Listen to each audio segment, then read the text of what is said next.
Welcome back to Gloves Off, episode number 4 with me, Evil Eddie, and James McSweeney. What's going on, James? How you doing? Yeah, I'm good, mate. How you doing? Everything good? Everything's good. I mean, it's kind of been a crazy week for me and you, just on the technology side of things here with the podcast, man. Yeah, I mean, you know how it is. Just these are just learning bumps and little incidents that happen. It's just all part of the business, I guess. So we're learning as we go along. Yeah, and you know what? One thing that's coming along right now is that, we're on episode 4, and we've seen so many people that have jumped on board and have been asking us questions. I've seen your Instagram been blowing up, especially with the movie coming out and Zool going on. I mean, big things going on right now. Hopefully, you're going to have that upcoming fight, a couple of upcoming fights. Why don't you give everybody a little update there? What's going on? Well, unfortunately, I've been preparing for the last 10 weeks to fight a K1 fight in Australia, and it just got cancelled. So the fight is pulled out. It's not to do with me or the opponent or the promotion. Unfortunately, my visa got denied in Australia. Very silly technical error. Basically, I lived in Australia over 2 years ago, and I had a business visa there when I was there. The business visa was expired. We tried to renew it, and we had to do it offshore. When we left the offshore of Australia to renew, that visa no longer exists. So there was a long waiting list to get back and to get another visa, which I wasn't prepared to wait another year and a half in England or any other country to go back to Australia. So I never went back, and I came back to Thailand. And applying for a short-term sports visa, it's like a 408 visa, which basically enables me to go into Australia for a certain amount of days, have my fight, and come out. We had to prove my contract, prove my sponsorship letter from the promotion to say they're paying for my flights, my hotel, my food, and so forth for me to go in X amount of days and then leave. And I had to prove my lifestyle in Thailand, my businesses. We proved everything, and we waited 10 days, and they refused us. That's absolutely ridiculous. Not only are you having issues, Khabib's dad and his corner men are having issues right now, and they got a huge upcoming fight. I mean, it's absolutely ludicrous because I've never been refused a visa in any country. I've fought all over the world. I've lived all over the world. I don't have no criminal record, no problems like that. It even stated on my refusal that they knew that I had had a visa before, and we left the country before the visa expired. We hadn't broken any laws, but because I had a visa before, they don't believe that I'm not only going to go there for a short period of time and leave. They think that I'm going to try to stay and set up on shore again, and that's definitely not the case. My wife and daughter are staying in Thailand. I wasn't even going. I bought a house here. I got a business here. I wouldn't go back. It's ludicrous. We've tried every which way. We contacted different attorneys. We contacted the government. We contacted the local sports MP in Melbourne. And unfortunately, now we're under 2 weeks before the fight. Nobody could help us. So I've left no choice but to the promotion to pull the main event. It doesn't even make sense, man, because like you said, well, first off, has this ever been an issue like this before in the past with Not traveling not for fights? not with me. I've never had any issues. I've always had a visa. I fought in Russia. Russia's a very hard country to get a visa in. America, Canada, you name the country around the world. Japan. I've been there and I've pretty much fought there. So I've never had a visa problem. We've always had to prove, that your flight in, your flight out, health insurance. You have to prove. The promotion have to give you a certified affidavit letter to say, you're fighting on the event, for what days you arrive, what days you will be leaving, what hotel you're staying, and so forth. We proved that and beyond. We made everything. But because of my past history because I lived there for 1 year, and I stuck to their guidelines, and I never overstayed. I never expired my visa. I left on the right, and it even says that in the refusal. I'm going to post the refusal online some point, either today or tomorrow, for everyone to make sure that everyone is clear that it's not my fault. It's not. And you know what? For people out there that aren't aware of what a big issue it is, especially for you or like one of your corner men, if they're not there, it could change the entire fight.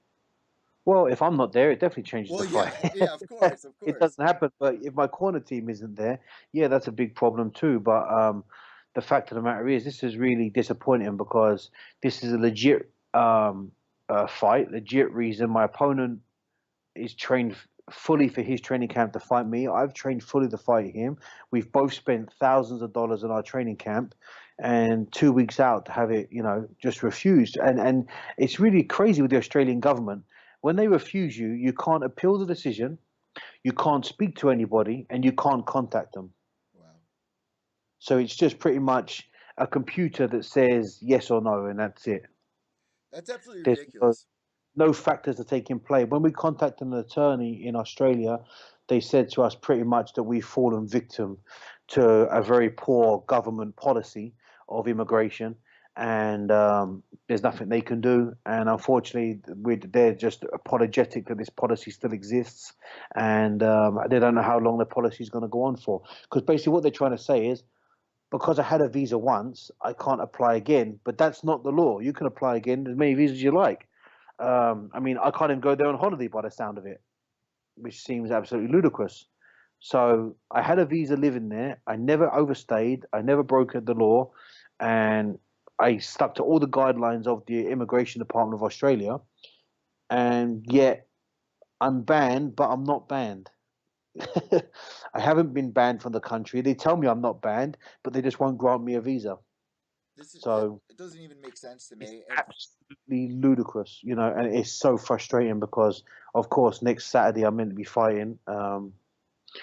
Everything's been built up, spent over $20,000 in my training camp, plus time for the last 10 weeks getting ready for a fight that's not taking place. man, that's gotta that's really hard, man. That's gonna ruin all the momentum for you. It's just a very upsetting news to hear here. Yeah, well, we got the news on Friday last week, and we were trying to appeal it over the weekend and trying to, just grabbing at straws, grabbing anybody that would listen to us pretty much. I even contacted the Australian Embassy in Bangkok and asked them, can I go down there for an interview? At least question me over the refusal. And if Yeah. there's anything that they're not happy about, I'll answer any questions, But they wouldn't even allow us to do that. So looking ahead of this fight, you have another one set up in a I've couple been weeks offered after. I've been offered the fight October 6th for KSW in England, So Wembley you're Arena. back. You're back to KSW. Yeah, yeah, well, I've always had a contract with them. It's always been an open contract. I was meant to fight for them over a year ago in London. That fight got pulled out the day before the event. I So remember. I've had a bit of rough luck when it's come to a couple of these fights the last year or so. Cost me a lot of money yet again. And but now there's a big event going on in Wembley Arena. KSW have asked me to fight. I said yes. They've offered me a couple of opponents. I said I don't really care. You decide. You decide who it's going to be. And also, on a better note, you also have a movie coming out in case we got any new listeners out there. Uh, Yep. you're going to be with the number one actor out there, Zul Afren, who you said we might be able to get on the podcast soon, which would be pretty Yeah, cool. well, yeah, we're going to get him on the next podcast, maybe on episode number 5. He's doing a TV movie right now, so he's quite busy as well. But he's finishing up over the next week or so, so we should be able to get him on as well, and we'll try and link times. But he's more than happy to come on and let everyone know what it's been like as a movie actor, trying to, well, an action star really. He's the number one in Asia, so he's trying to. He's always been a martial arts fanatic, and he's been training with me now since working on the movie with me called Sankar Film. That's a mixed martial arts movie that we did together. It's coming out on May 2019. It's the premiere, so we fly out to Kuala Lumpur and do the premiere then. So it was one of my largest roles I've ever played. So I play the baddie. And you No play surprise, I guess. yourself too, right? You play James McSweeney. Yeah, it was kind of strange. They wanted me to play a Russian guy at first, but once they met me and we had a meeting, they said, "No, when you be yourself, you can be a London baddie." And I played the Dolph Lundgren kind of character, I guess, the big bad guy. But no, it was lots of fun, and we've done a deal. There's going to be numerous on obviously on the back of this movie. They project huge numbers and followings on this movie. So there'll be number 2, which has already been set. We're going to do a number 2 next year as well. That's awesome. That's great news. I literally cannot wait to see this. I'm gonna have like I'll have like a movie scene. However, I got to get my hands on this video. I'm sure there's a way, especially with the internet nowadays and everything. But Oh, for James, sure. let's jump into some MMA news, and especially on your note as an Ultimate Fighter Season 10 veteran. there's been some good news for the Ultimate Fighter fans out there, especially with the UFC signing with ESPN. So earlier this week, Dana White was in an interview and he came out saying, yeah, the Tough Gym is closing down. Yeah, we're going to be selling the Tough House, but once we go to ESPN, we're going to be continuing the series. So that's Mhm. some good news, along with them having season 1 reunion. Did you catch wind of this? No, I just got just a. I heard someone talk about it the other day, but I didn't give it too much attention because it wasn't a great source. I just heard it on online.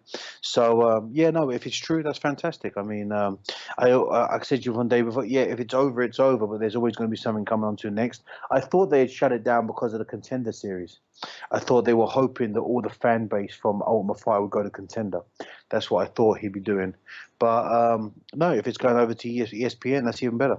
Well, remember when you guys were on there? It was on what's now known as Spike, which is a bigger platform. That's right. And but you know what, Fox? They were all excited to go over to Fox, but all those fights and especially the Ultimate Fighters on channel like I thought two Spike was the best. seventy one. I thought Spike was the best. Really, he got the most viewers. Yeah, Everyone watched Spike back then. Everything was on Spike. All the truck driving was on Spike. All the racing car was on the Spike. Manly Spike, Man stuff. yeah, it was all the boys' channel, wasn't it? So It really became hidden once they signed with Fox. I don't think that they got a really good deal, and maybe that's why we've seen a huge decline. But I'm pretty excited to see this because they are also taking along Dana White's Tuesday Night Contender series, and there's a lot of hmm people out there that enjoy, even the reunions. There was a lot of people that wish they did like an embedded for the reunion. And do you think they're going to do a reunion for your season or what? if they did, it'd be really cool. I think Yeah, it'd be really cool because of all the only thing that'd be hard about our season is that now so many people have fallen out with the UFC that are no longer there. I mean, if they do a reunion, they can't use Roy Nelson.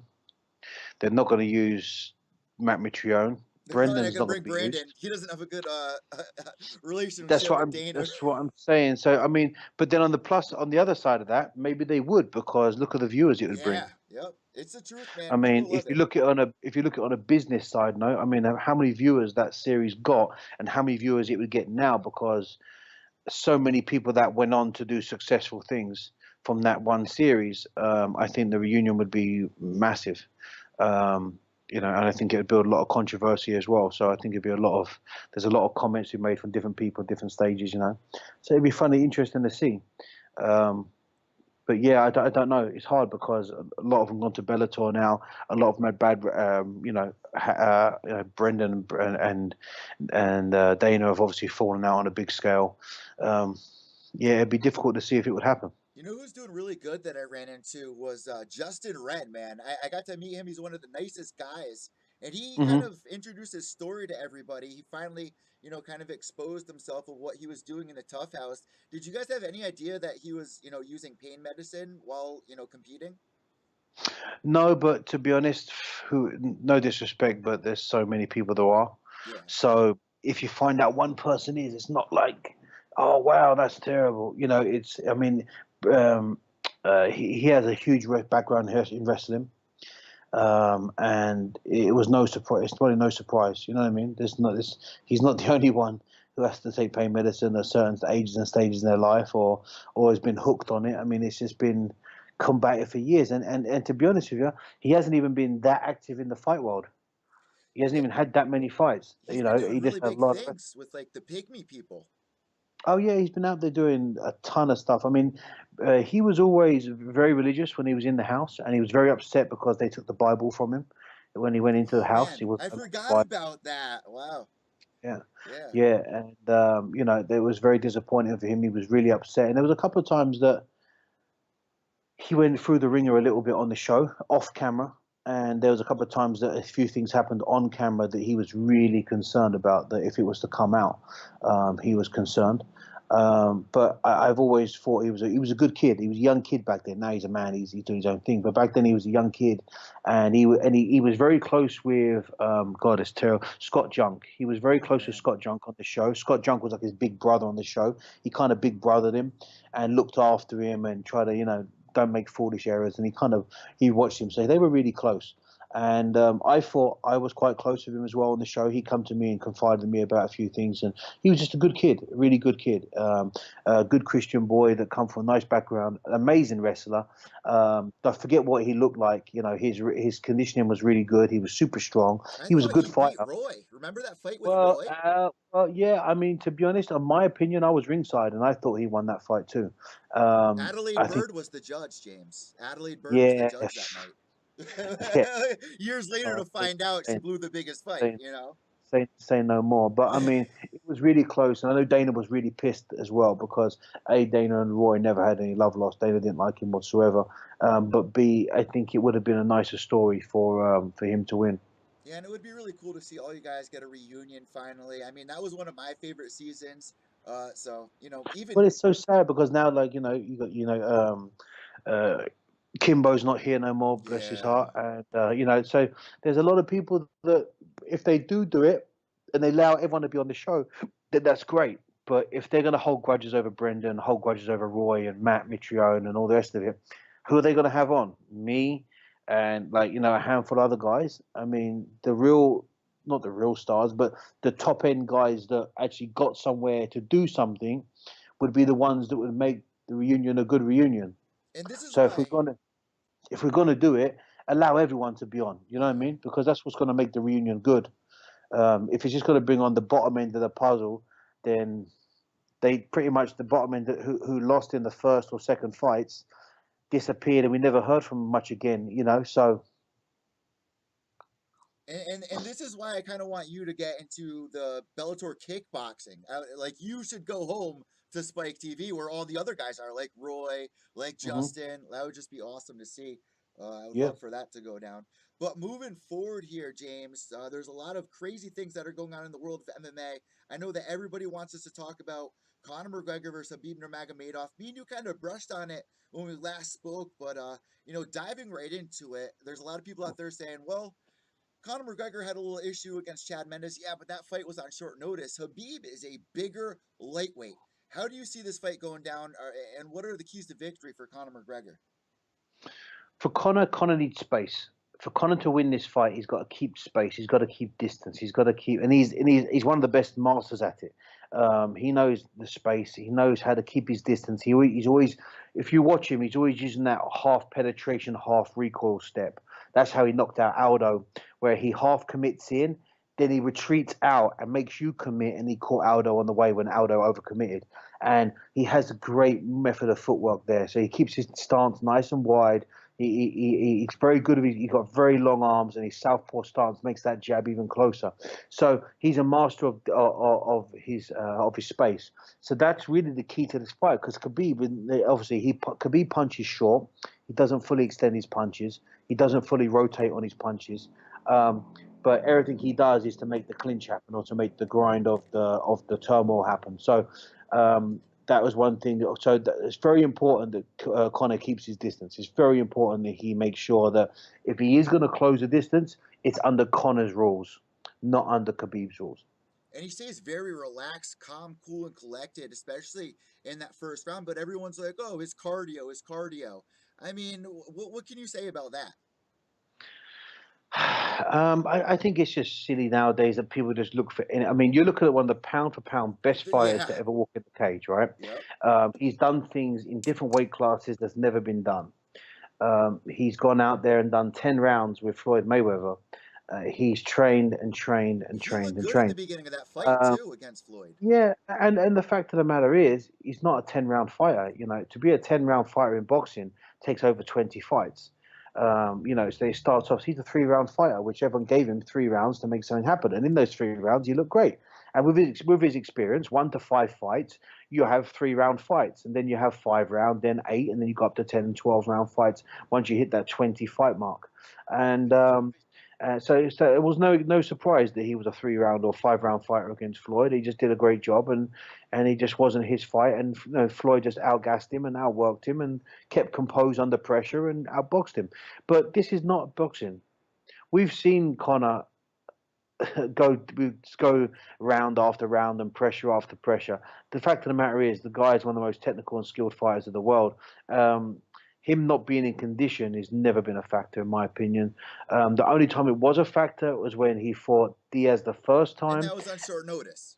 but that wasn't even the fact that he wasn't in shape. He fought a bigger, stronger, more versatile fighter, and he didn't control his energy output. Well, yeah, He did, here, he- and that's exactly what happened. He was throwing punches at full pace, kicks at full pace, hoping to knock him out. And when he wasn't, he got stubborn and continued to throw at full pace, exactly. rather than control his aggression, rather than control the technique and just go through the motions and energy resource. He wasn't picking them; he was actually overthrowing. And he was the first person, I think, to say, "I didn't control my energy output, and I got tired." Well, here, And it cost him. But then he came back and did what? and here's what I remember in that first round, exactly what you're saying. Diaz started opening up with a lot of blood, and he started Mhm. chasing after that finish, and then it literally just gassed him. He was falling over But then that's the in the wrong. second It's the round. wrong fighter to do that against. Diaz is a fighter that you hurt him, he gets better. When he's hurt, he likes to fight. He's kind of like the Forrest Griffin in that extent. When you hurt Forrest, Forrest digs in a different gear, and that's the kind of fight that Forrest Griffin likes. That's the kind of fight Nate Diaz likes. How many times have you seen Nate Diaz cut and bloodied, and just in his element, loving the fight, and then just pulls the victory out of the hat with the most amazing combination and finish the fight? That's what Diaz likes. That's what the fight Diaz wants. And he played right into that. But he learned his lesson. He come back. Now, I don't know exactly how many fights Connor's had. A lot. Under the most immense pressure possible. Cardio won't be an issue in this fight. And do you remember him coming up over there in over in your neck of the woods? Like before he was in the UFC, was he making that big of a name for himself over with what was it, Cage Warriors? Yeah, no, I mean he wasn't making huge waves in England at that time, but I mean at the end of the day, to be honest, these young kids that come through and they win a belt here and there in England, there's a lot of them, and they make local they people talk about them, but at that time I was already in America, I'd imagine, but I mean no one really pays attention until you step out of the pond, and when he did right, jeez. And also, maybe you can, put some more truth behind this, but I feel like a huge part of it, especially with the fight game, is a lot of the mental games that he plays with these fighters, getting under their skin. How much of a role do you think that can play with Khabib here? I think it plays a huge role. I think it plays a huge role in anybody, and anyone that says it doesn't, I think they're lying. You're playing with a guy that has had acting lessons. I think he's had speech lessons. I think he's had, you name the lesson, he's probably had it to be the personality that he is. I think he's naturally a very great character. I think he's enhanced it, and I think he's paid a lot of attention to make it work. But I mean, it's not like this is the first time we see him and he says, "Oh, I'm going to knock you out in the first round, or I'm going to knock you out in the second round, or I predict I'm going to do this." He Mystic Max says this. Mystic Max says reminds that. me of When- Rampage. But when the guy's actually done it at the highest level possible and taken out top level guys that Yeah. everyone was saying, "Oh, this is his test. This is his test. This fight's going to be the biggest test of his life," and he goes out and then knocks the guy out in 10 seconds flat. I mean, that's got to play a role in anyone's head, Well, you right? know what's And when you crazy, go, James? You know what's crazy is that like the people at home watching from their couches, they're like, "Oh, Dennis Seaver, who's Dennis Seaver?" Anyone in the UFC is a top level fighter. Like people yeah, at home that's don't not get that. that's not just that, not just that, but Dennis Siver's been around a long time, and he had a great kickboxing background. He was one of the great strikers. Um, he was a dangerous guy, a very dangerous guy. I mean, the list goes on. You just go through the whole roster that he's walked through. It, He's had no easy path. And Khabib is a great fighter, and he's a horrible like messer. Like he's going to make your combinations messy. He's going to just hump you and ride you and grab you and pull you down and out wrestle you. And that's a real pain in the ass to deal with. And Connor's got his work cut out. But I can, to be honest, my days of saying, this is gonna, I don't believe he can do it. I believe that guy can do anything he wants to. yeah, he definitely believes in himself. And one thing that makes me a little worried about Habib, like I kind of see Habib taking this fight, definitely if it goes to the ground, like everyone's saying. But one thing we've seen with Habib is that he gets a little full of himself with striking here. He definitely cannot do that Well, in my book. if he falls into that rut of trying to go pound for pound and punch for punch with Conor, that's a problem Yeah. for him. But the fact of the matter is, he has to take the shots to get in to make the shot. And someone with Connor's footwork is very, very difficult to do.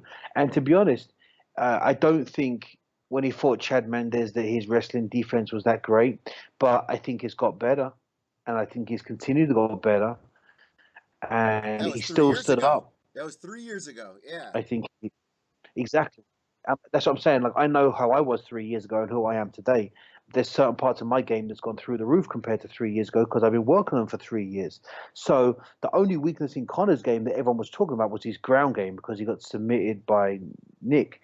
So um, in 3 years, I'm sure he's been concentrating on ground. I'm sure he's been doing all kinds of work because he comes from a good gym. He's got an absolute world of resources behind him. Wherever he goes in the world, he can train with the best of the best. He's got the best finances available where money's no option. There's no excuse. And also, you know what else is So, new with this fight, James, is that he has a child. What else? What does that change for him? That changes a lot. well, do you know what it did for me? I mean, it made everything get real for me. People said, "Oh yeah, when you get a kid, you get soft." I think it's absolute bullshit because I had a fight 1 month after my daughter was born, and I knocked the guy out in 26 seconds. And to be honest, I think I would have beat King Kong on that night. I fought Dion Starring, and Dion Starring just went 3 rounds with DC and Strikeforce. I fought him 2 months later and knocked him out in 30 Wow. seconds. And everyone thought that Dion was going to kill me because he went 3 rounds the distance with DC. An Olympian, yeah. Yeah, and said, "Oh, such a tough guy. DC couldn't even put him away. He went the distance. McSweeney's going to get killed." I knocked him out in 26 seconds or something. I don't think he even put a hand on me. I don't think he even touched me. So, I mean, it's very motivating to have a child, and it makes everything stand for a purpose and for a reason. And for me, it only did great things. So I can't see it any different for Conor. So now, I mean, if Conor or Khabib wins, GSP just commented on it, and he's like, you know, I want to return, but I want to return and fight the winner of this fight. Would you like to see that over, seeing, the Silva fight, like you said, I'd 5 years rather, I'd rather, overdue? I'd much rather see him fight Conor Yeah. than anyone else, George, because I actually do believe that would be a huge test for Conor. Um, I still know that George is in his prime. Um, I still know George is super intelligent. He doesn't have a hole in his game. That would be the biggest test, in my opinion, for Conor. But I don't think it would happen because of the weight. I don't think George is a big 170. George walks around at 200 pounds. So let us know what you guys think about this on Twitter on our new page at Gloves Off Pod. That's GLOVESPOD. So moving forward here, James, the next topic here is, and I think this is a great question for you here. Curtis Blaydes, who we were kind of saying you would like to see fight for the title next. Well, he's calling out an ex-training partner of his, Stipe Miocic. Is that kind of weird of him to do, or is this the right move? I think it's a smart move. I think it's a good test for him. I would like to see him. I think he deserves a title shot. But if he knows he's not going to get it, then what's the point? He's just going to look second best because right now, with the way they brought Brock back, um, it's looking like money's going to talk, and that fight will probably happen. Mm. Because now all of a sudden, Kane has stepped up. Everyone's kind of stepping up and trying to take Brock on. So that kind of whole platform of fake hype kind of worked, right? Because Dana obviously told Brock to do what he got to do, and Brock went out there and did it. So there was a reason for it. It's all about money. Blaydes probably is going to say Stipe deserves a rematch automatically. He's not going to get it. DC will probably go with Brock. If that's even happens, then that's terrible. But if it happens, it won't be the biggest shock in the world. But the biggest test for Blaydes will be, okay, let me fight the guy that beat everybody, and let me just concrete and tell everyone I ain't scared of no one. And if I beat Stipe, it's Stipe doesn't deserve another shot now because he lost against me. Who else is left?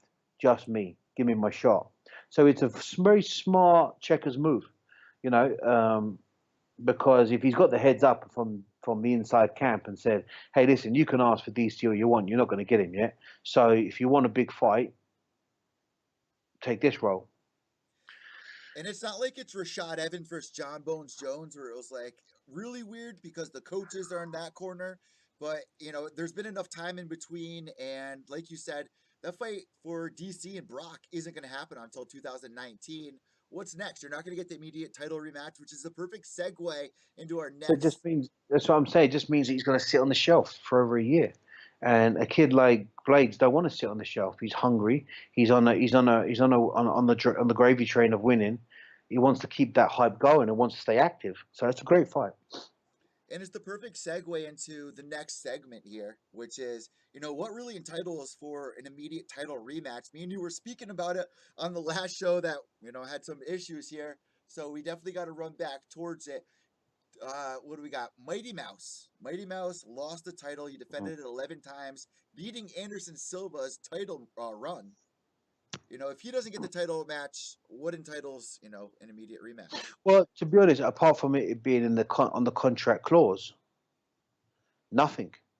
If you put it that way, as a business perspective, because don't forget what we're talking about is opinions. In our opinion, we believe he should automatically get a rematch because he's that good. He did that much good stuff for the industry, right? For that division. That's what we say as an opinion. But as a business standpoint, opinions don't mean nothing. So really what it boils down to, was it in the contract? Is it in the contract clause that if he was to lose by decision, or if I was to lose before the second round or whatever, I should get an automatic rematch? Or if I lose in the first 2 rounds, I don't get an automatic rematch. So was it in the contract? We don't know yet. I believe it probably wasn't. Because if it was, this wouldn't even be a topic of a conversation. It'd just be, oh, it's in the contract, there's a rematch, blah, blah, it's going to go. Clearly it wasn't. And I would have made it in the bout agreement if it was me. And I wouldn't be surprised if the UFC, they're looking at it like, well, you're not selling that many pay-per-views, and we kind of Well, want to see the division move forward here. Well, they kind of want the division to grow. It was a big upset. That's caused a lot of hype. If this kid continues on knocking people out and making hype the way he is, then yeah, they're going to see that division grow too, and they can make a superstar out of that division. Mighty Mouse is an amazing athlete, so it's not like he's not a superstar in that realm. It's just he's not the big ticket seller, unfortunately. I don't know why. It's probably because he's super clean image and he's a nice guy. Well, you know what they say, You know, James? They say that people like controversy, don't they? they pay by the pound. They pay for your, the heavyweights. They pay by the pound. Well, pretty much, but then Conor broke that rule too, right? Yeah. So, I mean, no disrespect, but even when Ronda Rousey come in, she broke that too, biggest pay-per-views and things like that. So I don't believe that's the case, and I don't believe it's to do with style of fighting because I think Mighty Mouse's style of fighting is fantastic. He's pulled off some amazing finishes.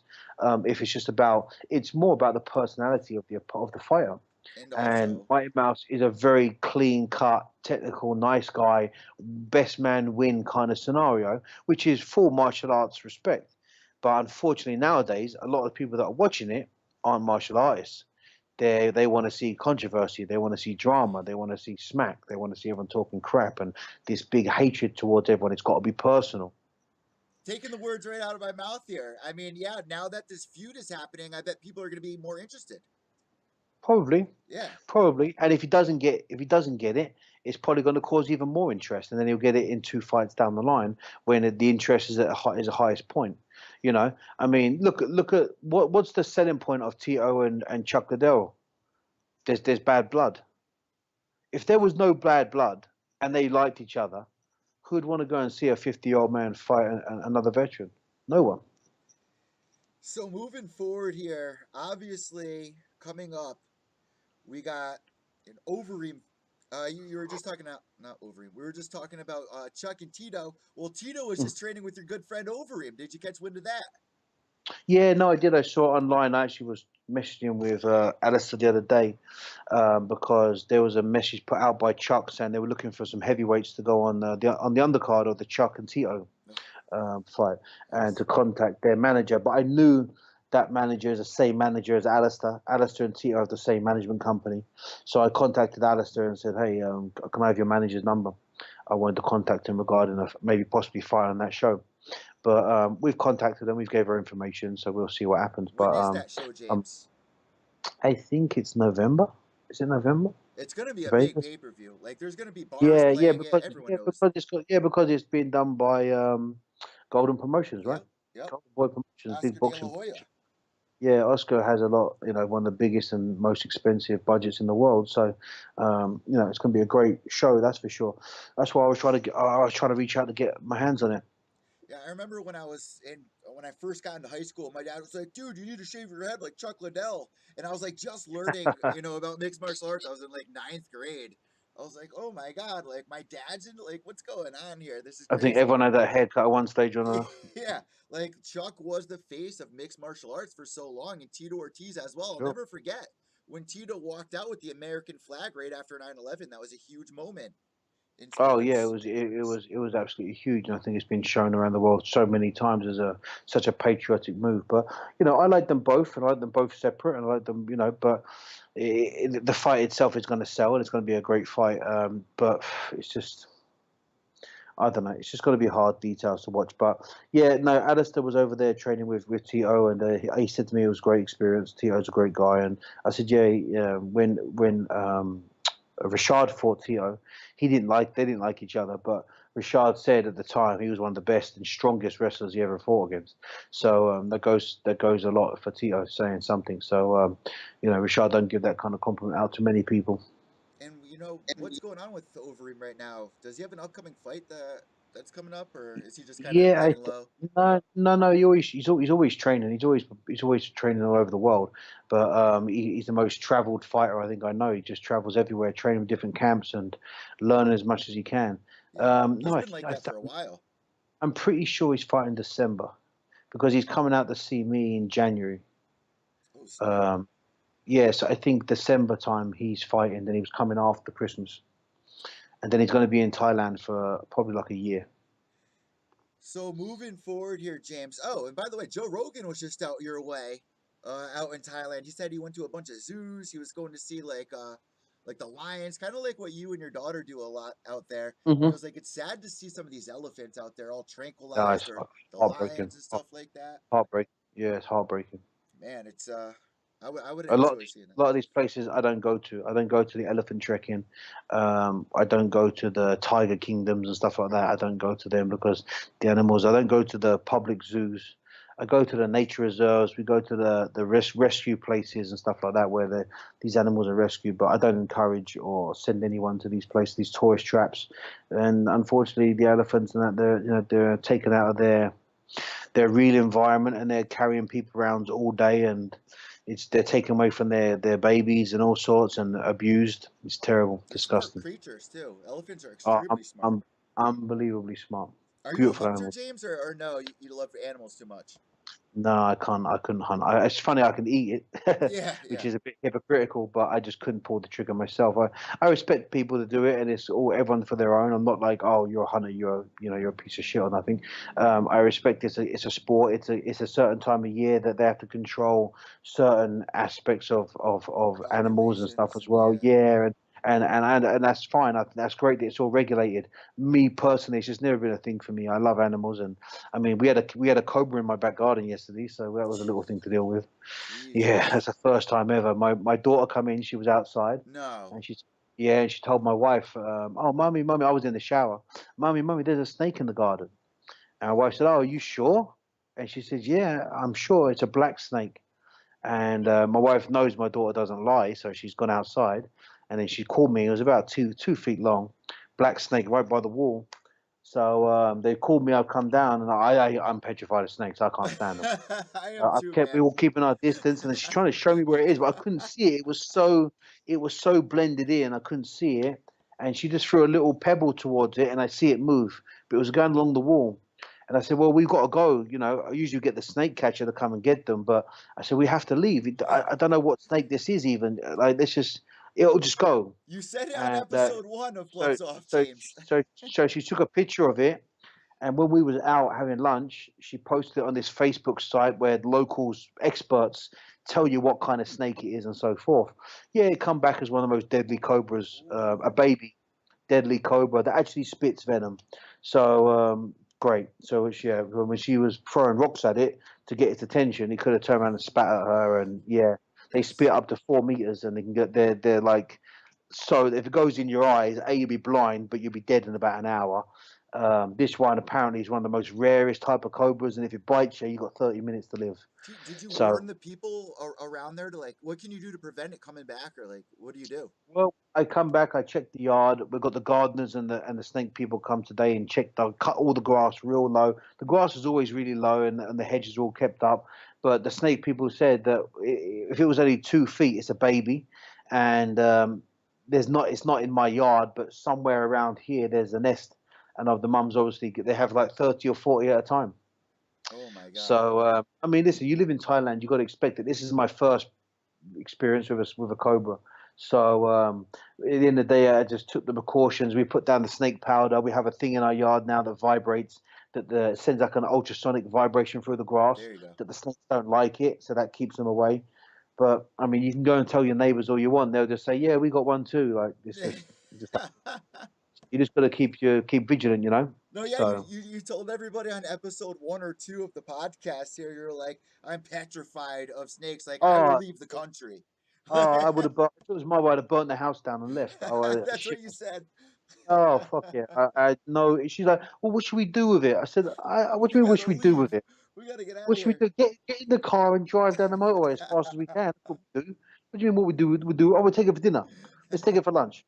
That's What great. do we And do with it? you were Do saying shit how with it. they like yank them out of cars and stuff like that. Like they crawl up into engines. Like they're brutal out that way. I live in like a gated community, and the other day the security was stamping on one's head, and it was Ooh. another cobra. Yeah, he was trying to kill it, but he was throwing a big coconut at it, trying to kill it.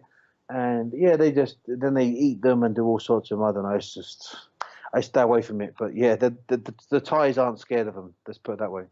They grew up Jesus. with them. They're used to it. It's just like for them, it's like seeing a fox or something else. They'd see them all the time. So Absolutely. Oh man, I would freak out. I mean, as you know, I got bit on my ass by a brown recluse spider, and I'm still mm, dealing. Like right now, I've been like tied up all week because my pelvic glands are still swollen. Like it hurts to bend down. Like this shit sucks, yeah, man. Like this shit's still well, poisoning my body. I can tell you now, if one of those bites you over here, you're in a bad shape. If it was my daughter, being only small, she'd be dead. Yeah, I mean, if an adult, you could probably, if you get immediate help, you'll probably just lose the limb. But you're going to be pretty much messed up the rest of your life if you're in bad shot. So, it's not something to joke about. No. Anytime you see it, it's a loaded gun. So I treat it with the respect it deserves. I leave them the fuck alone. Yeah. Yep. I would I don't too. nothing to do with them. Yeah, fuck it. I don't know nothing to do with snakes. No way. Yeah. You I'm not gotta. a snake handler. I'm not a snake charmer. What do I know about snakes? Nothing. Man, I would literally. I don't even know what I would do if my little girl was around that situation. Well, That's got to scare the shit out of you. the only time I would interact with one or try to kill one would be if it was between that and my family. That's Mm. about it. But if we have the choice to leave, I'll leave. I'm not messing with it. Uh, I got a big axe and I would just chop his head off. That'd be the best I could do. There you go. But Or you don't want to miss. or get some crazy neighbors that you got over there. All right, so Yeah. moving forward with this, we got one more thing to talk about here, James.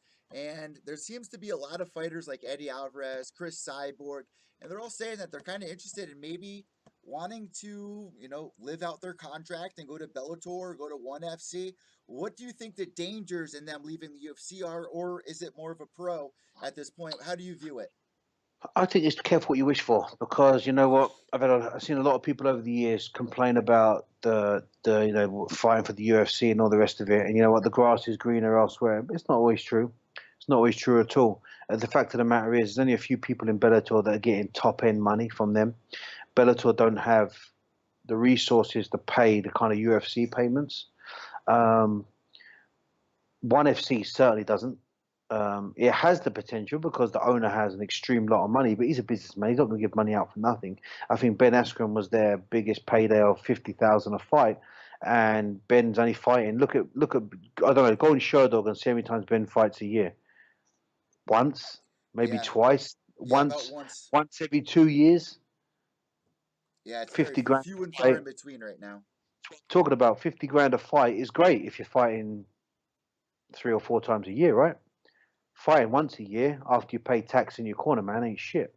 So, I just think that they're either voicing frustrations or whatever. But I always feel like Eddie Alvarez.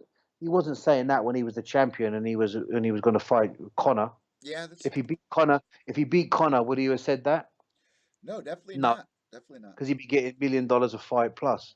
So he wouldn't say that. But it's only when they a little bit like there's someone so dominant in their realm. I'm surprised Cyborg is saying it because she's so dominant. And to be honest, there's no better girls in the world than in the UFC. So for her to fight the very best, she's got to stay in the UFC. And I know Cyborg that she wants to fight the very best. So she ain't gonna get that elsewhere. I know. I think she's kind of just playing it up, kind of as like a tool. She's around a lot of smart people, like like BJ, like Robert Emerson, all those guys, Lockhart, all of them. So, Mm. she knows what she's doing over there. But it's just kind of crazy, like you said. Grass is always greener on the other side. I mean, I've lived in the city for since I was a little kid. I until moved away, and I was until like, what the until you fuck get is there this? sometimes. Until you get there, you know what I mean? So I just think sometimes everyone's a little bit hard done by. Everyone was always wishing for something better, and I think it's a shame. I think they should appreciate what they've got, appreciate where they are, because there was once upon a time they would have cut off their right arm to be in the UFC. 100%. All right, so that does it for episode 4 of Gloves Off with James McSweeney and Evil Eddie. James, let's give our tags really quick. What do you got going on this week as we end out? I know that you're training some ACB fighters. What do you got going on? Yeah, I was training Amir. Amir's here. He's training for his up and coming fight for ACB. I've got some guys coming in from Switzerland. The end of the week, I've got a guy coming from England. I've got people from all over the world coming over this week at some stage or another coming train. Some people from Turkey coming in. So I've got a busy week, but I'm preparing now for October, my next fight. So I took the weekend off and readjust now from MMA to from K1 to MMA. So my whole program changes yet again and make the adjustments and get ready for my next fight. So back to business for me. How excited are you to get back into K1 right now, though? You got to be excited about that. Yeah, it's great being K1. It's really cool. I enjoy kickboxing. It's always been my passion, so it's great. But I'm excited to go back and fight for KSW as well. All right, guys, for me this weekend, I will be at Cage Titans to check out all that action in Plymouth, Massachusetts, where the Pilgrims landed. So I got all the coverage for you at mymmanews.com. Also, the CES 51 live action fight companion is up at Pure Evil MMA. That does it for me. I'm Evil Eddie from Pure Evil MMA, mymmanews.com. That is the legendary James McSweeney. We're out of here. See you later, guys. See you soon.